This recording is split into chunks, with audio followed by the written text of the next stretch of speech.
ಎಲ್ರಿಗೂ ನಮಸ್ಕಾರ. ತುಂಬಾ ಜನ ಕೇಳ್ತಿದ್ದಾರೆ ಏನ್ ಮಾಡ್ತಾ ಇದ್ದೀರಾ, ಪ್ರಜಾಕೀಯ ನೆಕ್ಸ್ಟ್ ಏನು ಅಂತ. ಅದನ್ನ ಹೇಳೋದಕ್ಕೆ ಮುಂಚೆ ಫಸ್ಟ್ ಆಫ್ ಆಲ್ ನಮಗೊಂದು ಕ್ಲಾರಿಟಿ ಬೇಕು, ಏನು ನಿಜವಾದ ಪ್ರಜಾಕೀಯ ರಾಜಕೀಯಕ್ಕೆ ಏನ್ ಡಿಫರೆನ್ಸ್ ಅಂತ. ಯಾಕಂದ್ರೆ ಅದು ಬರೀ ಹೆಸರು ಚೇಂಜ್ ಅಲ್ಲ, ರಾಜ ಅಂತ ತೆಗೆದಾಗ ಪ್ರಜೆ ಹಾಕ್ಬಿಡೋದಂತಲ್ಲ. ಅದಕ್ಕೆ ಹಲವಾರು ರೀತಿ ಅನ್ಕೊಂಡಿದ್ವಿ. ಅದನ್ನ ನಿಮ್ಗೆ ಎಕ್ಸ್ಪ್ಲೈನ್ ಮಾಡ್ತೀನಿ. ಫಸ್ಟ್ ಅದನ್ನ ನೋಡಿ ಒಂದು ಪ್ರೆಸೆಂಟೇಷನ್ ರೆಡಿ ಮಾಡಿದೀವಿ. ಅದು ನಿಮ್ಗೆ ನೋಡಿದಾಗ ನಿಮ್ಗೆ ಅನ್ಸ್ಬೋದು ಏನದು ಡಿಫರೆನ್ಸು, ಏನಕ್ಕೆ ನಾವೊಂದು ಪಕ್ಷದ ಮೂಲಕ ಹೊರಗೆ ಬರಬೇಕು ಅಂತ ಇದು ಮಾಡ್ತಾ ಇದ್ದೀವಿ ಅಂತ. ನೋಡಿ, ರಾಜಕೀಯದಲ್ಲಿ ಹೇಗಿರುತ್ತೆ ಅಂದ್ರೆ, ಈಗಾಗಲೇ ಹೇಳ್ದಂಗೆ ಹಲವಾರು ಡಿಪಾರ್ಟ್ಮೆಂಟ್ಗಳಿರುತ್ತೆ. ಎಜುಕೇಶನ್, ಹೆಲ್ತ್, ಹಾರ್ಟಿಕಲ್ಚರ್, ಸಿರಿಕಲ್ಚರ್, ಈ ತರ ಹಲವಾರು ಇದಿರುತ್ತೆ. ಸೋಷಿಯಲ್ ಸರ್ವಿಸ್, ಸೋಷಿಯಲ್ ವೆಲ್ಫೇರ್, ಈ ತರ ಆ ಡಿಪಾರ್ಟ್ಮೆಂಟ್ಗಳಿಗೆ ಒಂದಷ್ಟು ಫಂಡ್ ಅಂತ ಸ್ಯಾಂಕ್ಷನ್ ಆಗುತ್ತೆ. ಅದು ಅಲ್ಲಿಂದ ಏನೋ ಡಿಪಾರ್ಟ್ಮೆಂಟ್ಸ್ ಬಂದು, ಡಿಸ್ಟ್ರಿಕ್ಟ್ ಬಂದು, ಅಲ್ಲಿಂದ ತಾಲೂಕಿಗೆ ಬಂದು, ಅಲ್ಲಿಂದ ಪಂಚಾಯತ್ ಬಂದು, ಅಲ್ಲಿಂದ ಜನಗಳಿಗೆ ಹೋಗುತ್ತೆ. ಇಲ್ಲಿ ಹಲವಾರು ಚೈನ್ ಸಿಸ್ಟಮ್ ಇದೆ. ಆಮೇಲೆ ಪ್ರಾಬ್ಲಮ್ಸ್ಗಳು ಅಷ್ಟೇ. ಇವಾಗ ಯಾವುದೋ ಒಂದು ಹಳ್ಳಿಲಿ ಒಂದು ಮನೆ ಇಲ್ಲ ಅಥವಾ ಇನ್ನೇನೋ ಒಂದು ಪ್ರಾಬ್ಲಮ್ ಇದೆ ಅಂದಾಗ ಅಲ್ಲಿ ಅವರು ಏನೋ ವಿಲೇಜ್ ಪಂಚಾಯತ್ಗೆ ಹೋಗಿ ಅಲ್ಲಿಂದ ಅದು ಮೇಲೋಗಿ ಇಲ್ಲಿ ಇಷ್ಟು ದುಡ್ಡು ಬೇಕು ಅಂತ ಅವ್ರು ಕೇಳಿ ಇಲ್ಲಿ ಹಲವಾರು ಜನಗಳು ಇನ್ವಾಲ್ವ್ ಆಗ್ತಾರೆ. ಇದಕ್ಕೆ ನಾವು ಅನ್ಕೊಂಡಿರೋದು ಏನಂದ್ರೆ, ಪ್ರಜಾಕೀಯ ಸಿಸ್ಟಮ್ ಅಲ್ಲಿ ಹೇಗಿರುತ್ತೆ ಅಂದ್ರೆ, ಅದನ್ನ ಆರ್ಟ್ ಆಫ್ ಗವರ್ನೆನ್ಸ್ ಅಂತ ಅನ್ಕೊಂಡಿದೀವಿ. ಆರ್ಟ್ ಆಫ್ ಗವರ್ನೆನ್ಸ್ ಅಂದ್ರೆ ART, ಅಕೌಂಟಬಿಲಿಟಿ, ರೆಸ್ಪಾನ್ಸಿಬಿಲಿಟಿ, ಟ್ರಾನ್ಸ್ಪರೆನ್ಸಿ. ಇದನ್ನ ಮೂರನ್ನ ಹೇಗೆ ಲೋಯರ್ ಲೆವೆಲ್ ಅಲ್ಲಿ ತಂದು ಹೇಗೆ ಪಾರದರ್ಶಕವಾದಂತಹ ಆಡಳಿತ ಕೊಡಬೇಕು, ಹೇಗೆ ಪ್ರಜೆಗಳಿಗೆ ಅಧಿಕಾರನ ಹೇಗೆ ಟ್ರಾನ್ಸ್ಫರ್ ಮಾಡಬೇಕು ಅಂತ. ನೋಡಿ, ಒಂದು ಹಳ್ಳಿ ಅನ್ಕೊಳ್ಳಿ. ನೋಡಿ, ಇಲ್ಲಿ ಸೂಪರ್ ವಿಲೇಜ್ ಅಂತ ಅನ್ಕೊಂಡಿದೀವಿ. ಇಲ್ಲೇನಂದ್ರೆ ಒಂದಷ್ಟು ಜನ ಎಕ್ಸ್ಪರ್ಟ್ಸ್ ಹೋಗಿ ಕಂಪ್ಲೀಟ್ ಒಂದೊಂದು ಹಳ್ಳಿನೂ ಸ್ಟಡಿ ಮಾಡ್ತಾರೆ. ಆ ಹಳ್ಳಿಲಿ ನಿಜವಾದ ಶಾಲೆ ಹೇಗಿದೆ, ಹಾಸ್ಪಿಟಲ್ ಹೇಗಿದೆ, ಅಲ್ಲಿ ಒಂದು ಕೆರೆ ಹೇಗೆ ಇದಾಗಿದೆ, ಅಥವಾ ಎಷ್ಟು ಮನೆಗಳು ಬೇಕು, ಈ ತರದೆಲ್ಲ ಒಂದು ಇದು ಮಾಡಿ ಒಂದು ರಿಪೋರ್ಟ್ ರೆಡಿ ಮಾಡ್ತಾರೆ. ಅದನ್ನ ರಿಪೋರ್ಟ್ ಇಟ್ಕೊಂಡು ಅದನ್ನು ಕೂಡ ವಿತ್ ವಿಜುವಲ್ ಎಲ್ಲ ಡಾಕ್ಯುಮೆಂಟ್ಸ್, ವಿತ್ ಅಥೆಂಟಿಕ್ ಡಾಕ್ಯುಮೆಂಟ್ಸ್ ಇಟ್ಕೊಂಡು ರೆಡಿ ಮಾಡಿ ಅದನ್ನ ಒಂದು ಎಕ್ಸ್ಪರ್ಟ್ಸ್ ಕಮಿಟಿ ಅವರೆಲ್ಲ ಕೂತ್ಕೊಂಡು ಒಂದು ಪ್ಲಾನಿಂಗ್ ಮಾಡ್ತಾರೆ. ಒಂದು ಹಳ್ಳಿಗೆ ನಮ್ಮ ಹತ್ರ ಏನ್ ಬಡ್ಜೆಟ್ ಇದೆ, ನಾನು ಈಗಾಗಲೇ ಹೇಳ್ದಂಗೆ ದುಡ್ಡು ಹೇಗೆ ಎಷ್ಟು ವಿಲೇಜ್ಗಳಿಗೆ ಬರ್ಬೇಕು, ರೂರಲ್ಗೆ ಎಷ್ಟು ಬರಬೇಕು, ಏನೋ ಅರ್ಬನ್ಗೆ ಎಷ್ಟು ಬರಬೇಕು ಅಂತ ಡಿವೈಡ್ ಮಾಡಿ ಅದನ್ನ ಡಿವೈಡ್ ಒಂದೊಂದು ಹಳ್ಳಿಗೂ ಒಂದೊಂದು ವಿಲೇಜ್ ಪಂಚಾಯತ್ಗೂ ಡಿವೈಡ್ ಮಾಡಿದಾಗ ಸುಮಾರು ಒಂದು 2 ಕೋಟಿ ಬರ್ಬೋದು, 3 ಕೋಟಿ ಬರ್ಬೋದು ಒಂದು ಹಳ್ಳಿಗೆ. ಅಥವಾ ಒಂದು ವಿಲೇಜ್ ಪಂಚಾಯತ್ಗೆ 10 ಕೋಟಿ ಬರ್ಬೋದು, ಇನ್ನೊಂದಕ್ಕೆ ತುಂಬಾ ಪ್ರಾಬ್ಲಮ್ ಜಾಸ್ತಿ ಇರೋ ಕಡೆ 20 ಕೋಟಿ ಬರ್ಬೋದು. ಈ ತರ ಆದಾಗ ಇದನ್ನ ಇಟ್ಕೊಂಡು ಒಂದು ಪ್ಲಾನ್ ಮಾಡ್ತಾರೆ, ಒಂದು ಹಳ್ಳಿಗೆ ಏನ್ ಬೇಕು ಅಂತ. ಈ ಕಂಪ್ಲೀಟ್ ಪ್ಲಾನ್ ನ ಜನಗಳ ಮುಂದೆ, ಅಂದ್ರೆ ಗ್ರಾಮ ಸಭಾ ಅಂತಾರೆ, ಜನಗಳ ಮುಂದೆ ಇದನ್ನ ವಿಜುವಲ್ ಇಟ್ಟು ಅವ್ರು ಏನ್ ಪ್ಲಾನ್ ಮಾಡಿದ್ದಾರೆ, ಎಷ್ಟು ಮನೆಗಳಾಗಬೇಕು, ಎಷ್ಟು ಶಾಲೆಯಲ್ಲಿ ಏನ್ ಮಾಡಬೇಕು, ಯಾವ ರೀತಿ ವ್ಯವಸ್ಥೆಗಳು ಚೇಂಜ್ ಆಗಬೇಕು ಅನ್ನೋದು ಒಂದು ರಿಪೋರ್ಟ್ ಇಡ್ತಾರೆ. ಅದಕ್ಕೆ ಜನಗಳು ಅವ್ರು ಇನ್ಪುಟ್ಸ್ ಕೊಡ್ತಾರೆ. ಇಲ್ಲ, ನಮ್ಗೆ ಈ ಶಾಲೆ ಇದಕ್ಕಿನ್ನ ಹಿಂಗಾಗಬೇಕು, ಅಥವಾ ಒಂದು ಕೆರೆ ಹಿಂಗಾಗಬೇಕು, ಇಲ್ಲ ಈ ರೋಡ್ ಈ ತರ ಆಗಬೇಕು, ಅಥವಾ ಮನೆಗಳು ಈ ತರ ರೆಡಿ ಆಗಬೇಕು, ತುಂಬಾ ಮನೆಗಳು ಹಾಳಾಗಿದೆ.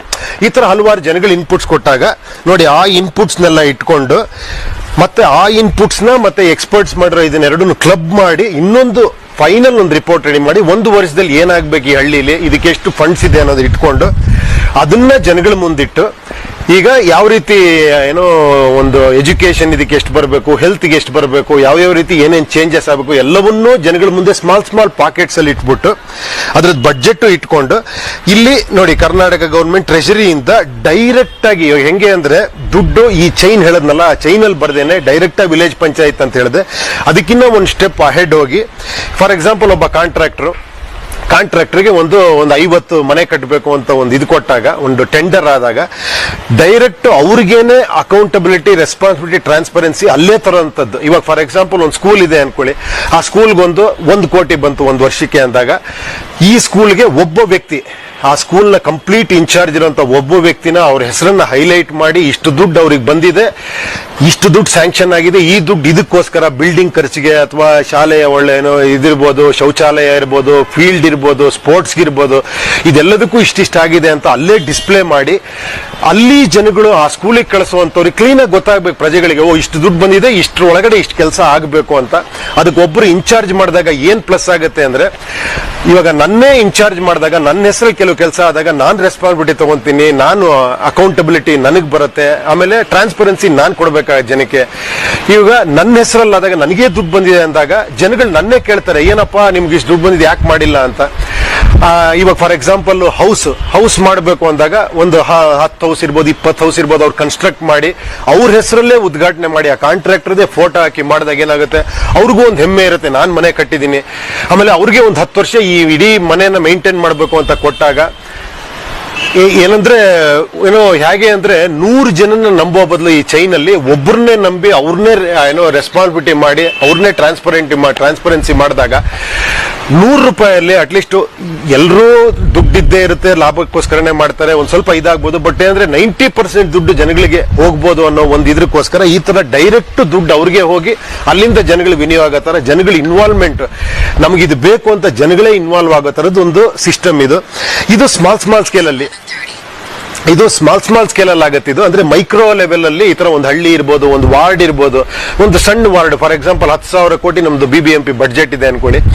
ಅದ್ರಲ್ಲಿ 198 ವಾರ್ಡ್ ಡಿವೈಡ್ ಮಾಡಿದಾಗ ಒಂದು ವಾರ್ಡ್ಗೆ 50 ಕೋಟಿ ಬರುತ್ತೆ. 50 ಕೋಟಿ 5 ವರ್ಷಕ್ಕೆ 250 ಕೋಟಿ ಆಗುತ್ತೆ. ಅದರಲ್ಲಿ 150 ಕೋಟಿನ ಇಟ್ಕೊಳ್ಳಿ, 100 ಕೋಟಿನ ಇಟ್ಕೊಳ್ಳಿ, ಒಂದು 100 ಕೋಟಿ ಇಟ್ಕೊಂಡು ಒಂದು 40-50 ಸಾವಿರ ಇರುವಂತ ವಾರ್ಡ್ ನ ಎಷ್ಟು ಚೆನ್ನಾಗಿ ಮಾಡ್ಬೋದು ನೀವೇ ಯೋಚನೆ ಮಾಡಿ.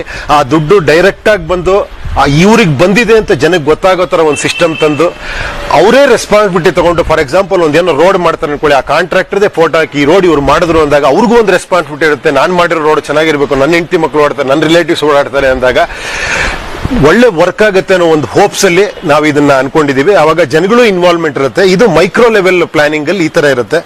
ಇನ್ನು ದೊಡ್ಡ ಪ್ರಾಜೆಕ್ಟ್ಗಳು ಮ್ಯಾಕ್ರೋ ಲೆವೆಲ್ ಅಲ್ಲಿ ಫಾರ್ ಎಕ್ಸಾಂಪಲ್ ಡಿಸ್ಟ್ರಿಕ್ಟ್ ವೈಸ್ ದೊಡ್ಡ ಪ್ರಾಜೆಕ್ಟ್ ಮಾಡಬೇಕಾಗುತ್ತೆ. ಅಂತವನ್ನ ಹೇಗೆ ಟ್ರಾನ್ಸ್ಪರೆನ್ಸಿ ಮಾಡೋದು ಅಂದ್ರೆ, ಫಾರ್ ಎಕ್ಸಾಂಪಲ್ ಅದೇ ಸೇಮ್ ಇವಾಗ ಫಾರ್ ಎಕ್ಸಾಂಪಲ್ ಇವಾಗ ಸ್ಟೀಲ್ ಬ್ರಿಡ್ಜ್ ಅನ್ಕೊಳ್ಳಿ. ಸ್ಟೀಲ್ ಬ್ರಿಡ್ಜ್ ಮಾಡಬೇಕು ಅಂದಾಗ ನಿಮ್ಗೆಲ್ಲ ಗೊತ್ತಿರೋಂಗೆ ಬೇಡ ಅಂದ್ರು ಜನ, ಆಮೇಲೆ ಹಿಂಗ್ ತೆಗೆದುಕೊಂಡ್ರೆ ಅದನ್ನ, ಈ ತರದೆಲ್ಲ ಆದಾಗ ಈ ತರದ್ದು plan A, plan B, plan C ಅಂತ ಸರ್ಕಾರ ಎಕ್ಸ್ಪರ್ಟ್ಸ್ ಕಮಿಟಿನ ಇಟ್ಕೊಂಡು ಒಂದು ಏರಿಯಾಲಿ ಈ ತರ ಆಗ್ಬೇಕು ಅಂದಾಗ ಒಂದು 3 ಪ್ಲಾನ್, ಅದಕ್ಕೆ ಎಷ್ಟು ದುಡ್ಡು ಆಗುತ್ತೆ, ಅದರಲ್ಲಿ ಅಡ್ವಾಂಟೇಜಸ್ ಏನಿದೆ, ಡಿಸ್ಅಡ್ವಾಂಟೇಜಸ್ ಏನಿದೆ, ಇಷ್ಟು ಮರಗಳು ಕಟ್ ಮಾಡಬೇಕಾಗತ್ತೆ, ಇಷ್ಟು ವರ್ಷ ಆಗುತ್ತೆ, ಇದಕ್ಕೆ ಇಷ್ಟು ಕೋಟಿ ಆಗುತ್ತೆ. ಪ್ಲಾನ್ ಬಿಲಿ ಈ ತರ ಆಗುತ್ತೆ, ಟನಲ್ ಮಾಡಿದಾಗ ಮರಗಳು ಉಳಿಸ್ಕೊಬಹುದು, ಅಥವಾ ಇನ್ನೇನೋ ಈ ತರದ್ದು ಹಲವಾರು ಎಕ್ಸ್ಪರ್ಟ್ಸ್ ಗಳು ಇಟ್ಕೊಂಡು ಪ್ಲಾನ್ ಎ, ಬಿ, ಸಿ ಅಂತ ಜನಗಳ ಮುಂದಿಟ್ಟಾಗ ಅದನ್ನ ಪೋಲಿಂಗ್ ಮಾಡಿ. ಈಗೆಲ್ಲ ನಿಮಗೆ ಗೊತ್ತಿದೆ, ಮೊಬೈಲಲ್ಲೇ ಪೋಲಿಂಗ್ ಮಾಡಬಹುದು, ಮೊಬೈಲಲ್ಲೇ ವೋಟಿಂಗ್ ಹಾಕ್ಬೋದು, ಎಲ್ಲರೂ ಇನ್ವಾಲ್ವ್ ಆಗ್ತಾರೆ ಅಂತ ನೀವು ಕೇಳಬಹುದು. ಬೇಡ, ಒಂದು 50% ಆಗಲಿ 30% ಜನ ಆಗಲಿ, ಅವ್ರ ಒಪಿನಿಯನ್ ತುಂಬಾ ಇಂಪಾರ್ಟೆಂಟ್ ಆಗುತ್ತೆ. ಜನಗಳ ಒಪಿನಿಯನ್, ಜನಗಳು ಹೇಳ್ತಾರೆ ನಮ್ಗೆ ಇಲ್ಲಿ ಫ್ಲೈಓವರ್ ಬೇಡ, ನಮ್ಗೆ ಇದು ಬೇಕು ಅಂತ. ಈ ತರ ಒಂದು ಪೋಲಿಂಗ್ ಅಲ್ಲಿ ಯಾವ್ದು ಪರ್ಸೆಂಟೇಜ್ ಜಾಸ್ತಿ ಬರುತ್ತೆ ನೋಡ್ಕೊಂಡು, ಸೊ ಅದನ್ನ ಮತ್ತೆ ಜನಗಳ ಮುಂದೆ ಪಾರದರ್ಶಕವಾಗಿ ಅದನ್ನ ಆ ಕೆಲಸಗಳನ್ನ ಮಾಡೋ ತರದ್ದು ಇನ್ನೊಂದು ಸಿಸ್ಟಮ್. ಈ ತರ ಈ ತರ ಎಲ್ಲ ಅನ್ಕೊಂಡಿದೀವಿ ನಾವು. ಇದರಲ್ಲೆಲ್ಲ ವಿತ್ ಪಿಕ್ಚರ್ ನಾವು ಇಲ್ಲಿ ಕೊಟ್ಟಿದೀವಿ, ಇಲ್ಲಿ ಇದನ್ನ ನೋಡ್ಬೋದು ನೀವು.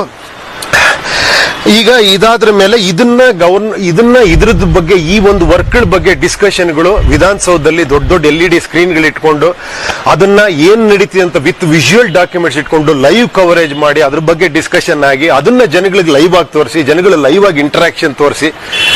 ಸೊ ಈ ತರದ ಆಡಳಿತನ ನಾವು ಪ್ರಜಾಕೀಯ ಅನ್ಕೊಂತಿರೋದು. ಇದರಲ್ಲಿ ತುಂಬಾ ವಿಷಯಗಳಿದಾವೆ, ಅದ್ರಲ್ಲಿ ತುಂಬಾ ಟೈಮ್ ಜಾಸ್ತಿ ಬೇಕಾಗ್ತಿದ್ದೀನಿ ಹೇಳೋದಕ್ಕೆ. ಬಟ್ ಸಣ್ಣದೊಂದು ಗ್ಲಿಮ್ಸ್ ಕೊಡ್ತಾ ಇದ್ದೀನಿ ನಾನು ನಿಮ್ಗೆ. ಯಾವ ರೀತಿ ಅಂದ್ರೆ ಅಧಿಕಾರನ ನಮ್ಮ ರಾಜರುಗಳಿಂದ ಪ್ರಜೆಗಳಿಗೆ ಟ್ರಾನ್ಸ್ಫರ್ ಮಾಡೋದು. ಫಾರ್ ಎಕ್ಸಾಂಪಲ್ ಸಿಂಪಲ್ ಹೇಳಬೇಕು ಅಂದ್ರೆ, ಒಂದು ಏರಿಯಾದಲ್ಲಿ ಒಂದು ಪೊಲೀಸ್ ಸ್ಟೇಷನ್ ಇದೆ, ಒಬ್ಬ ಇನ್ಸ್ಪೆಕ್ಟರ್ ಇದ್ದಾರೆ. ಅವ್ರ ಇನ್ಸ್ಪೆಕ್ಟರ್ ಟ್ರಾನ್ಸ್ಫರ್ ಮಾಡುವಂತ ರೈಟ್ಸ್ MLA ಇರ್ಬೋದು ಅಥವಾ ಇನ್ನೊಬ್ರಿಗೆ ಯಾರಿಗೋ ಇರ್ಬೋದು. ಅದನ್ನ ಜನಗಳಿಗೆ ಕೊಟ್ಟು ಅಲ್ಲೂ ಪೋಲಿಂಗ್ ಮಾಡಿ ಆ ಇನ್ಸ್ಪೆಕ್ಟರ್ ಅಥವಾ ಒಂದು ಈ ಸ್ಟೇಷನ್ ಅಲ್ಲಿ ವರ್ಕ್ ಚೆನ್ನಾಗಿ ಹೆಂಗಾಗ್ತಿದೆ ಅನ್ನೋದು ಅದರ ಆಧಾರದ ಮೇಲೆ ಜನ ಡಿಸೈಡ್ ಮಾಡ್ತಾರೆ, ಈ ನಮ್ಮ ಇನ್ಸ್ಪೆಕ್ಟರ್ ಇದೇ ಏರಿಯಾಲಿ ಇರಬೇಕೋ ಬೇಡವೋ ಅಂತ. ಅವಾಗ ಅಕೌಂಟಬಿಲಿಟಿ ಡೈರೆಕ್ಟ್ ಆಗಿ ಜನಗಳಿಗೆ ಬರುತ್ತೆ, ಜನಗಳಿಗೆ ಅಕೌಂಟಬಿಲಿಟಿ ಕೊಡಬೇಕಾಗುತ್ತೆ. ಆ ವರ್ಕ್ ಮಾಡ್ತಿರೋಂತ ಇವ್ರಿರ್ಬೋದು. ಫಾರ್ ಎಕ್ಸಾಂಪಲ್ ಒಂದು ಗೌರ್ಮೆಂಟ್ ಒಂದು ಜಾಗ ಇರ್ಬೋದು, ಅದನ್ನ ನಾನು ಹೇಳೋದು ಗೌರ್ಮೆಂಟ್ ಜಾಗ ಅಲ್ಲ, ಅದು ಪಬ್ಲಿಕ್ ಜಾಗ. ಅದು ಆ ಪ್ರಾಪರ್ಟಿನ ಏನು ಮಾಡ್ಬೋದಲ್ಲಿ, ಒಂದು ಕಮ್ಯುನಿಟಿ ಪಾರ್ಕಿಂಗ್ ಮಾಡ್ಬೋದಾ, ಒಂದು ಪಾರ್ಕ್ ಮಾಡ್ಬೋದಾ, ಅಥವಾ ಇನ್ನೇನೋ ಮಾಡ್ಬೋದಾ ಅನ್ನೋದು ಕೂಡ ಜನಗಳ ಮುಂದೆ ಇಟ್ಬಿಟ್ಟು ಜನ ನಿರ್ಧಾರ ಮಾಡಿ ನಮ್ಗೆ ಇದು ಬೇಕು ಅಂದಾಗ ಅದಾಗುವಂತ ಕೆಲಸಗಳಾಗಬೇಕು. ಇಲ್ಲಿ ರಾಜಕೀಯದಲ್ಲಿ ಒಂದ್ಸತಿ ನೀವು ಎಲೆಕ್ಟ್ ಮಾಡಿದ ಮೇಲೆ ಅವ್ರ ಡಿಸಿಷನ್ ತಗೊಂತಾ ಹೋಗ್ತಾರೆ. ಆಮೇಲೆ ನೀವು ಪ್ರೊಟೆಸ್ಟ್ ಮಾಡಿ ಗಲಾಟೆ ಮಾಡ್ಬೋದು ಅಷ್ಟೇ, ನೀವು ನಿಮ್ ಕೆಲಸ ಕಾರ್ಯ ಬಿಟ್ಕೊಂಡು. ಬಟ್ ಪ್ರಜಾಕೀಯದಲ್ಲಿ ಪ್ರತಿಯೊಂದು ಪ್ರಜೆಗಳನ್ನ ಕೇಳಿ, ಪ್ರಜೆಗಳಿಗೆ ಪೋಲಿಂಗ್ ಮಾಡಿ, ವೋಟಿಂಗ್ ಸಿಸ್ಟಮ್ ಇಟ್ಕೊಂಡು ಪ್ರಜೆಗಳೇ ನಿರ್ಧಾರ ಮಾಡಿ, ಪ್ರಜೆಗಳೇ ಡಿಸಿಷನ್ ತಗೊಳ್ಳೋಂತ ಒಂದು ಸಿಸ್ಟಮ್ ಇದು. ಈ ತರ ಒಂದು ಸಂಪೂರ್ಣ ಬದಲಾವಣೆ ಬರಬೇಕು ಅಂದ್ರೆ ನಾವೊಂದು ಪಕ್ಷವಾಗಿ ಎಲ್ಲರೂ ರೈಟ್ ಮೈಂಡೆಡ್ ಪೀಪಲ್ ಸೇರಿ ನಾವು ಇದನ್ನೇ ಜನಗಳ ಮುಂದಿಟ್ಟು ಈ ವಿಚಾರ ಒಬ್ರಿಗೊಬ್ರು ತಲುಪಿ ಇದು ಕರೆಕ್ಟು ಅಂತ ಹೇಳಿ ಎಲೆಕ್ಷನ್ ಆಗುವಂತ ಸಿಸ್ಟಮ್ ನಮಗೆ ಸಪೋರ್ಟ್ ಮಾಡುವಂತ ಸಿಸ್ಟಮ್ ಬರಬೇಕು. ಅದು ಪ್ರಜಾಕೀಯ ವ್ಯವಸ್ಥೆ. ಸೊ ಆ ದಾರಿಲಿ ನಾವೊಂದು ಪ್ರಜಾಕೀಯ ಅಂತ ಒಂದು ಪಕ್ಷನ ಇದು ಮಾಡಿ ಈ ತರ ವ್ಯಕ್ತಿಗಳಿಗೋಸ್ಕರ ನಾವು ತುಂಬಾ ಜನ ನಮ್ಮ ಹತ್ರ ಬಂದಿದ್ದಾರೆ. ಅವರೆಲ್ಲ ನಾವು ಕಾಯ್ತೀವಿ. ನಾವು 5 ವರ್ಷ ಅಲ್ಲ, ಇನ್ನೂ ಹಲವಾರು ಎಲೆಕ್ಷನ್ಸ್ಗಳಿದೆ, ಕಾರ್ಪೊರೇಷನ್ ಕಾರ್ಪೊರೇಷನ್ ಎಲೆಕ್ಷನ್ ಇದೆ, ಏನೋ ಗ್ರಾಮ ಪಂಚಾಯತಿ, ಜಿಲ್ಲಾ ಪಂಚಾಯತಿ, ಈ ಥರ ಹಲವಾರು ಎಲೆಕ್ಷನ್ಗಳಿದೆ. ನಾವೇನು ಆತರ ಪಡೋದು ಬೇಡ. ಆಲ್ರೆಡಿ ನಾವು ಜನಕ್ಕೆ ಒಂದು ಲೆವೆಲ್ಗೆ ಒಂದು ತಲುಪಿಸಿದೀವಿ ಪ್ರಜಾಕೀಯ ಅನ್ನೋದೇನು ಅಂತ. ಇನ್ನೂ ಇದ್ರ ಬಗ್ಗೆ ಆಳವಾಗಿ ಚರ್ಚೆ ಮಾಡಿ ಪ್ರಾಕ್ಟಿಕಾಲಿಟಿ ಎಲ್ಲ ನೋಡಿಕೊಂಡು ಇದನ್ನ ಜನಗಳ ಮುಂದೆ ಇಡೋಣ. ನಮ್ದೇ ಒಂದು ಪಕ್ಷದಲ್ಲಿ ಈ ತರ ಒಬ್ರು ಏನೋ ನಾನು ಹೇಳ್ತಾನೆ ಇದ್ದೀನಿ, ಇಲ್ಲಿ ಎಲೆಕ್ಷನ್ ನಿಲ್ಲೋದು ಗೆಲ್ಲೋದು, ನಾನು MLA ಆಗ್ಬಿಡ್ತೀನಿ, ನಾನೇನೋ ಬದಲಾವಣೆ ಮಾಡ್ಬಿಡ್ತೀನಿ ಅನ್ನೋದು ಒಂದು ಮೈಂಡ್ ಸೆಟ್.